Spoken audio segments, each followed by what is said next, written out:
ओम शांति। 20 सितंबर 2021। बाबा के महावाक्य। मीठे बच्चे, बाप आए हैं तुम्हें ऐसे श्रेष्ठ कर्म सिखलाने जिससे तुम 21 जन्म की बादशाही का वर्षा ले सको, अटल अखंड राज्य के मालिक बन सको। प्रश्न: गृहस्थियों और सन्यासियों के किस एक सिद्धांत में बहुत बड़ा अंतर है? उत्तर: गृहस्थियों का सिद्धांत है कि भगवान जरूर किसी न किसी रूप में आएगा, और सन्यासियों का सिद्धांत है कि ब्रह्म को याद करते करते ब्रह्म में लीन हो जाएंगे। अब बाप समझाते हैं, ब्रह्म में कोई लीन नहीं होता। आत्मा अमर है, वह लीन कैसे होगी? भगवान यदि आएगा तो जरूर टीचर बनकर शिक्षा देगा, प्रेरणा से तो ज्ञान नहीं देगा ना। गीत। तुम्हें पाके हमने। ओम शांति। मीठे मीठे रूहानी बच्चों ने यह गीत सुना।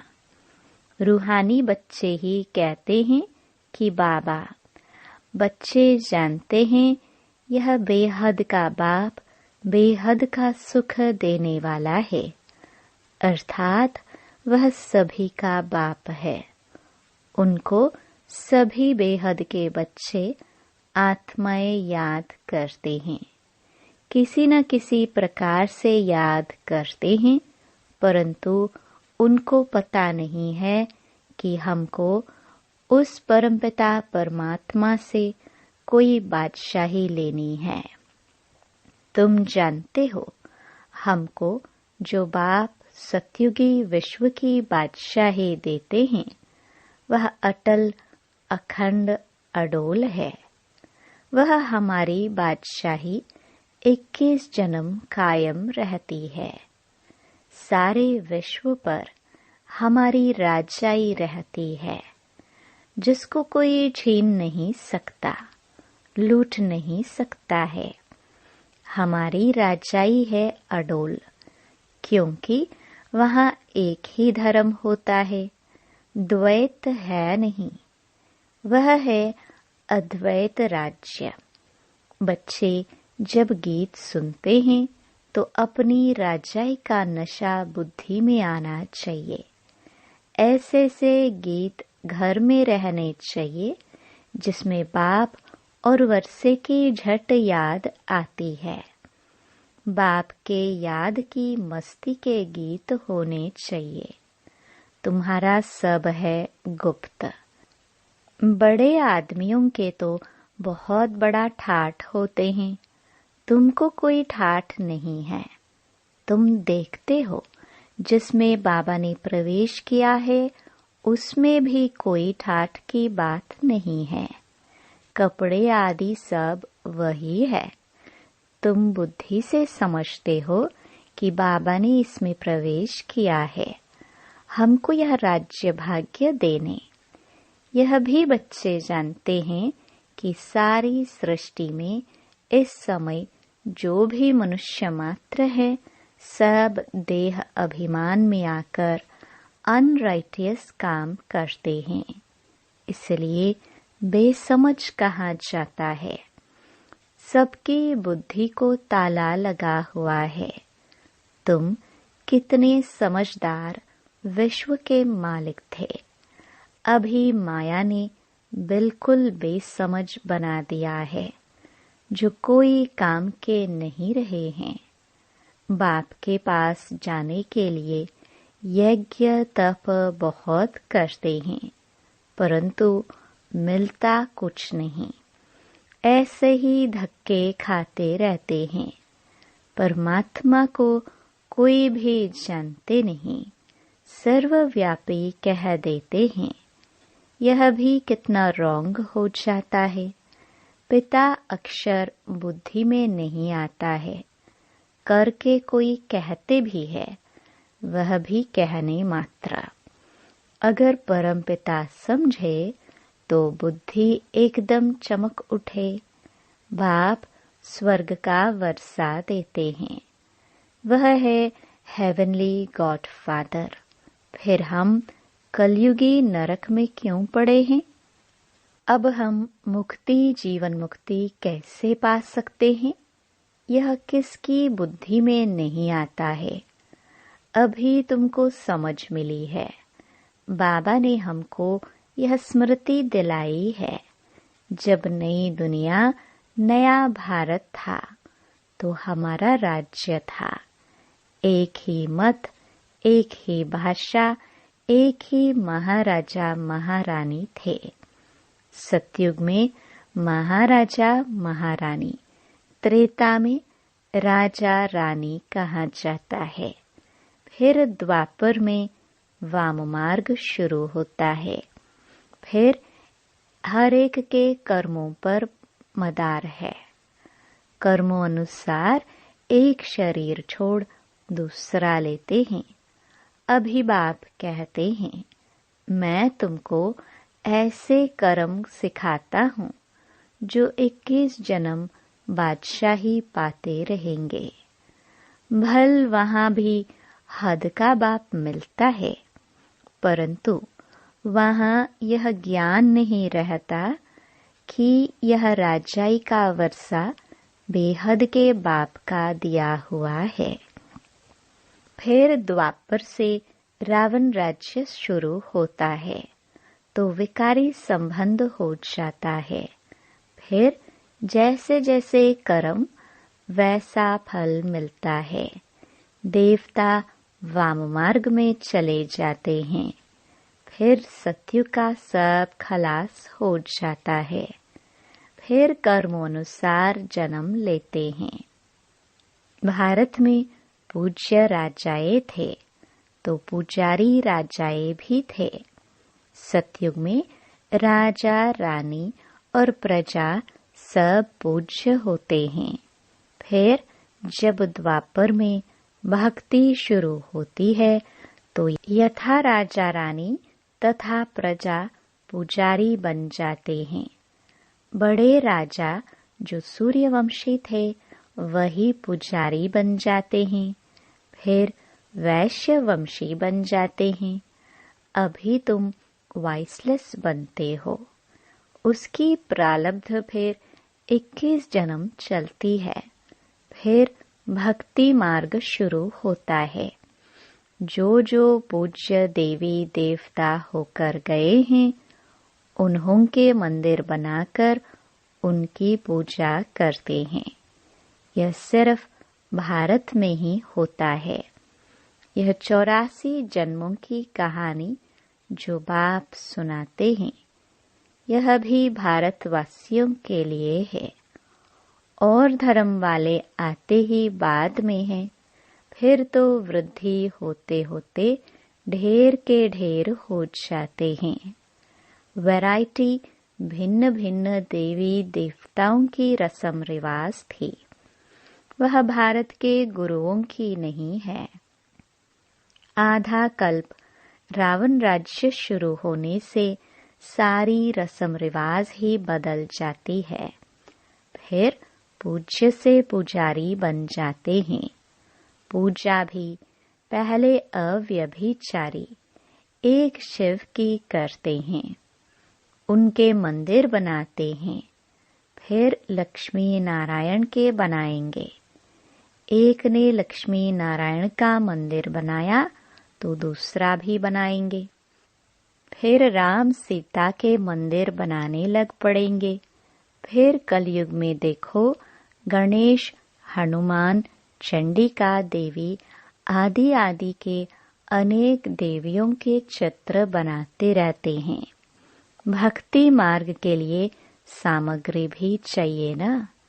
जैसे बीज कितना छोटा होता है, झाड़ कितना बड़ा होता है, वैसे भक्ति का विस्तार हो जाता है। ढेर के ढेर शास्त्र बनाए जाते हैं। अब बाप बच्चों को कहते हैं, यह भक्ति मार्ग की सामग्री सब खत्म होनी है। अब मुझ बाप को याद करो। भक्ति का प्रभाव भी बहुत है ना। कितनी खूबसूरत है। नाच तमाशा गायन कीर्तन आदि कितना खर्चा करते हैं। अभी बाप कहते हैं, मुझ बाप और वर्षे को याद करो। आदि सनातन धर्म को याद करो। अनेक प्रकार की भक्ति तुम जन्म जन्मांतर करते आए हो। गृहस्थ धर्म वाले ही भक्ति शुरू करते हैं। सन्यासियों को तो भक्ति नहीं करनी है। यज्ञ तप दान पुण्य तीर्थ आदि यह सब गृहस्थियों का काम है, न कि सन्यासियों का। वह है ही निवृत्ति मार्ग वाले।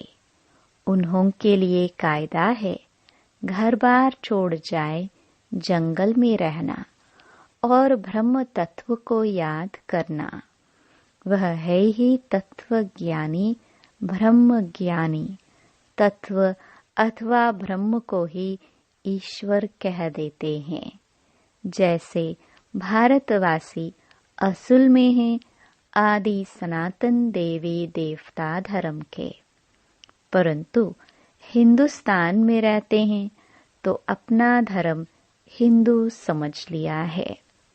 वैसे सन्यासी भी आत्माओं के रहने के स्थान तत्व को परमात्मा समझ लेते हैं।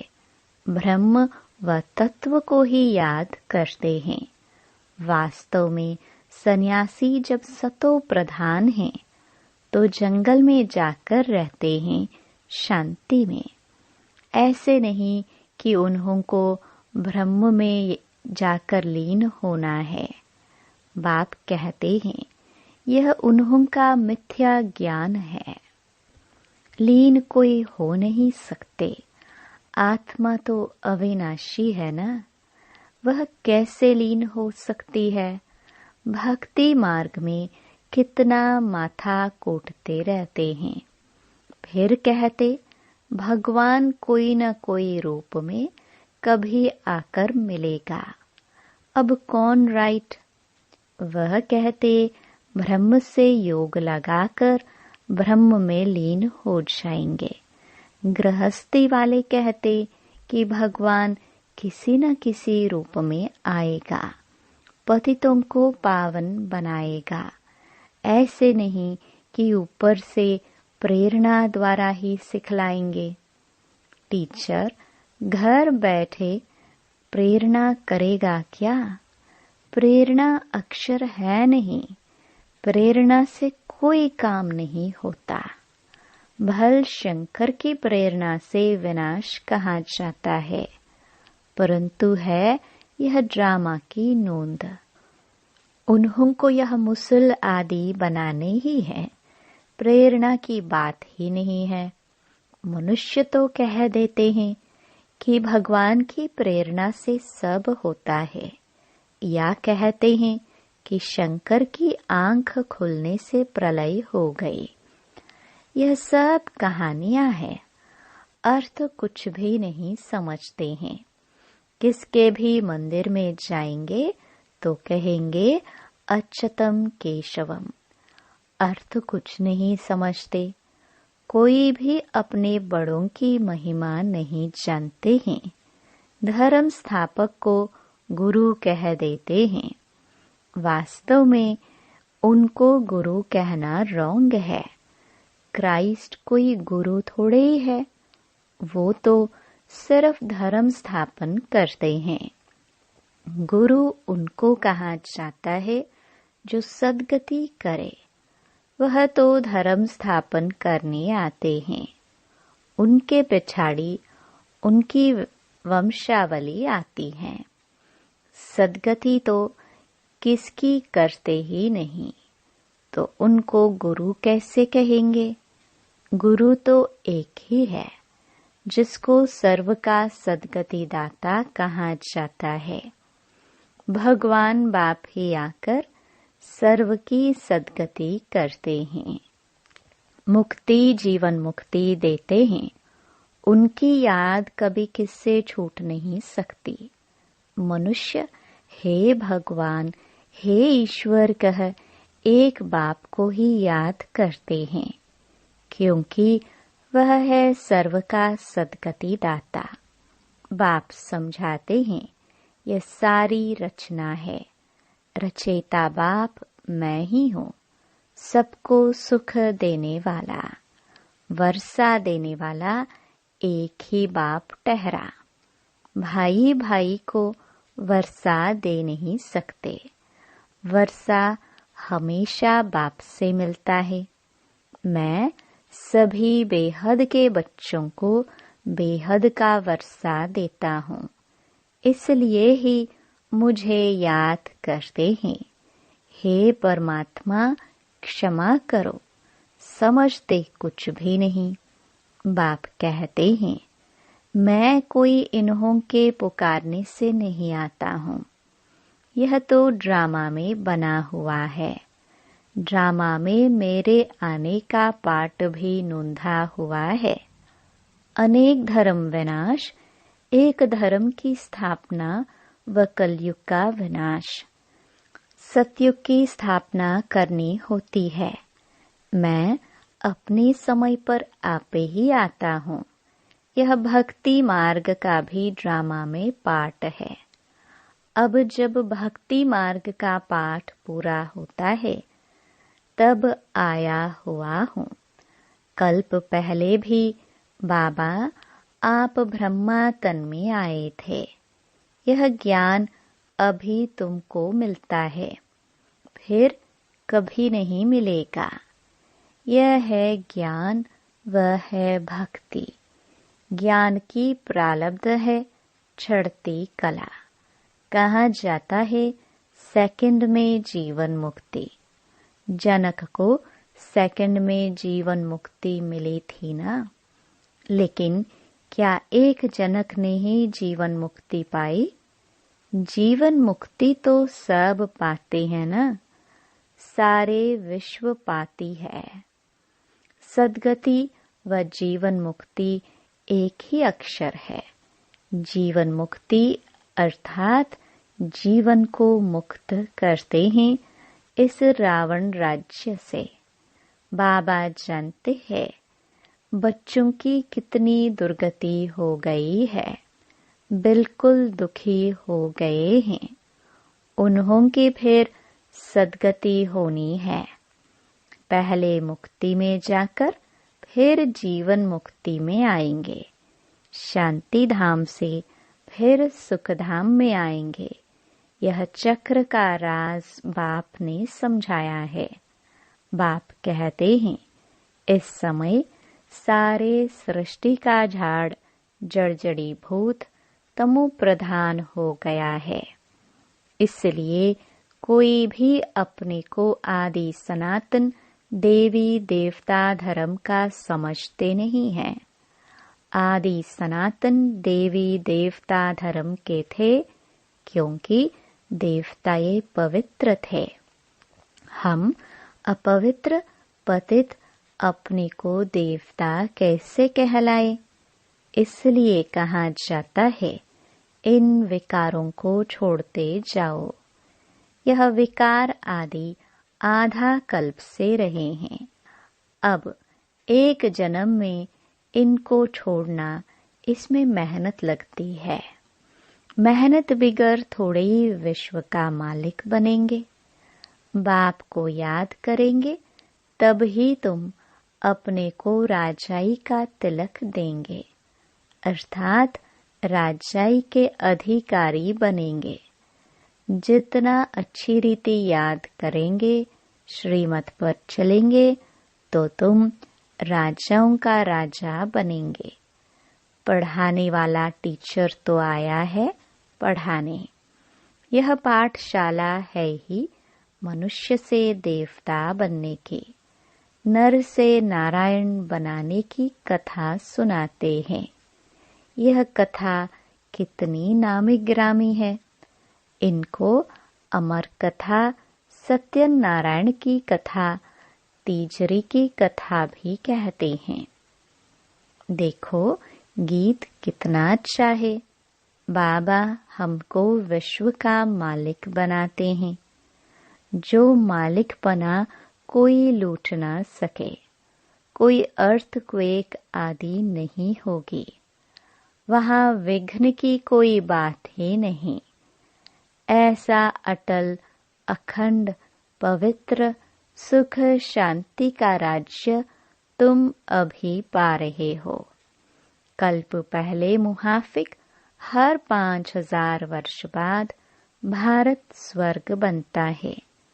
तुम जानते हो हम सो देवता थे, फिर 84 जन्म लेते लेते आकर यह बनते हैं, फिर हम सो देवता बनेंगे। इसको कहा जाता है स्वदर्शन चक्रधारी। अच्छा मीठे मीठे सिखिलदे बच्चों प्रति माता पिता बाप दादा का याद प्यार और गुड मॉर्निंग। रूहानी बाप की रूहानी बच्चों को नमस्ते। धारणा के लिए मुख्य सार। पहला, अपने आप को राजाई का तिलक देने के लिए याद की मेहनत करनी है। सब विकारों को छोड़ देना है। दूसरा, ब्रह्मा बाप समान साधारण और गुप्त रहना है। बाहर का ठाट आदि नहीं करना है। अपने भविष्य राजाई के नशे में रहना है। वरदान, नॉलेजफुल, पावरफुल और लवफुल स्वरूप द्वारा हर कर्म में सिद्धि प्राप्त करने वाले सिद्धि स्वरूप भव। जब वाणी द्वारा सर्विस करते हो तो मनसा पावरफुल हो। मनसा द्वारा दूसरों की मनसा को चेंज करो, अर्थात मनसा द्वारा मनसा को कंट्रोल करो और वाणी द्वारा लाइट माइट देकर नॉलेजफुल बनाओ और कर्मणा अर्थात संपर्क व अपनी रमणीक एक्टिविटी से उन्हें असली फैमिली का अनुभव कराओ। ऐसे जब तीनों स्वरूप में रहकर हर कर्म करेंगे तो सिद्धि स्वरूप स्वतः बन जाएंगे। स्लोगन, अपने पास शुद्ध संकल्पों की शक्ति जमा करो तो यह शक्ति सेफ्टी का साधन बन जाएगी। ओम शांति।